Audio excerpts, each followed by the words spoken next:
Hey, Valley Real Life. I'm just so excited as we're continuing on with this unfinished generosity initiative.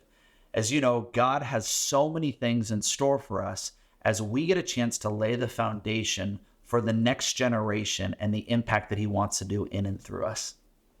I'm just thankful that 9 years ago, God chose us to partner with the staff and the people at Valley Real Life. And we've just been blown away and blessed through all of life's changes and struggles and joys to celebrate with our Valley Real Life family as it grows and it continues to make an impact in our community.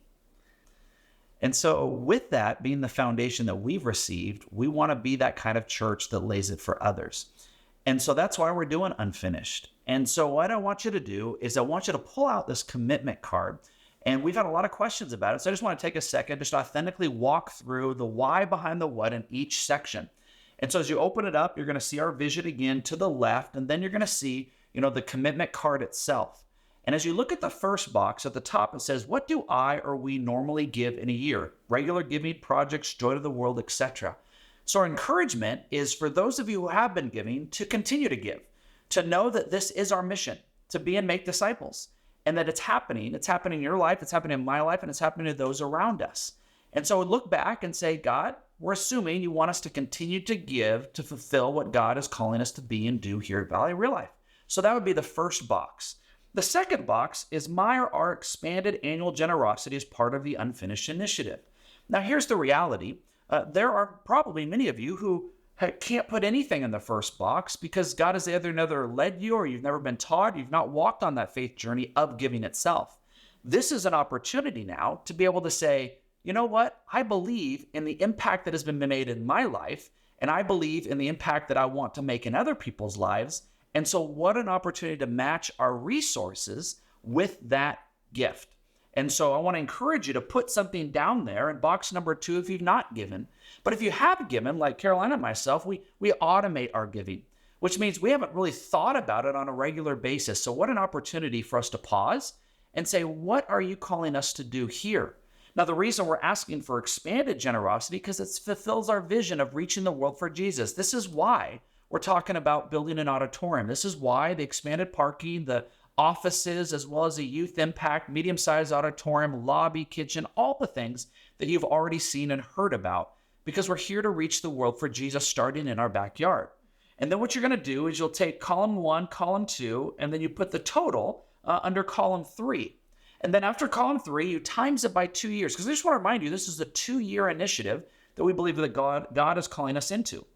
Then the last one I probably get most excited about, and that says this: gifts from my or our stored resources. Now, what the Bible means by a stored resource is anything that's been entrusted to us by God.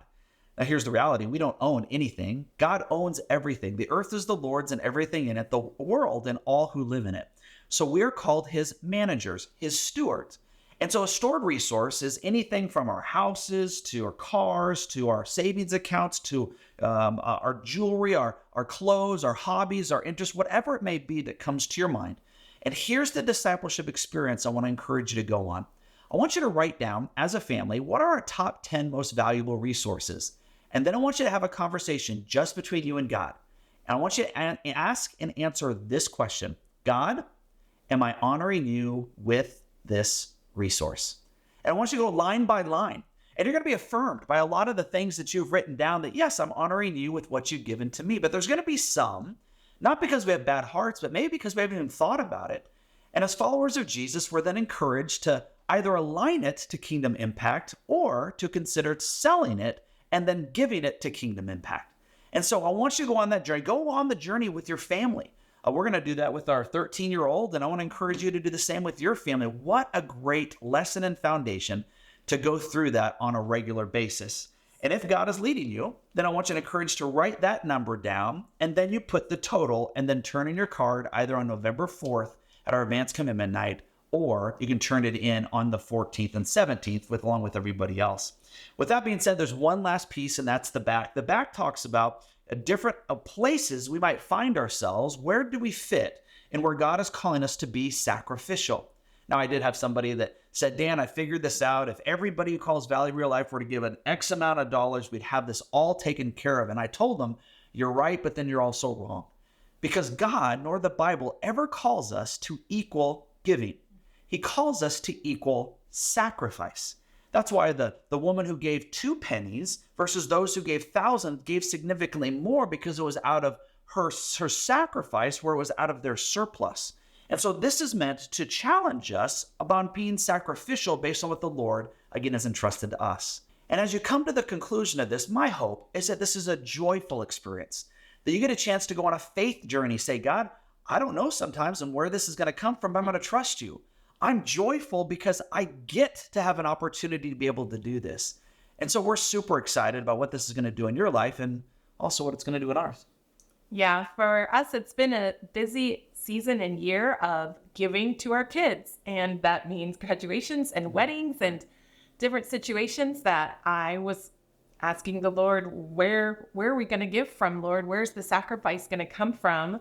And I'm just continuing to trust in him that he's going to bring that forth, and that we're praying for that opportunity for our discipleship growth, for us to figure out where's the sacrifice going to come from and to see the blessing of that, because we do trust in him. He has been faithful and will continue to be. So excited to see how and what he's going to ask us to do next and what the results are going to come from that. So I love that you said that, because that is the reality. Is God, we have been givers for as long as we can remember, and God has always been faithful. And what's funny is that we have been growing. We have become more like Jesus because of that. And we've also got a chance to see over the years how that has impacted so many other people as well. So thanks for going on this journey with us. And I'm so excited to be able to hear the stories and share the stories. And I just want to encourage you, join us as we and our church are unfinished.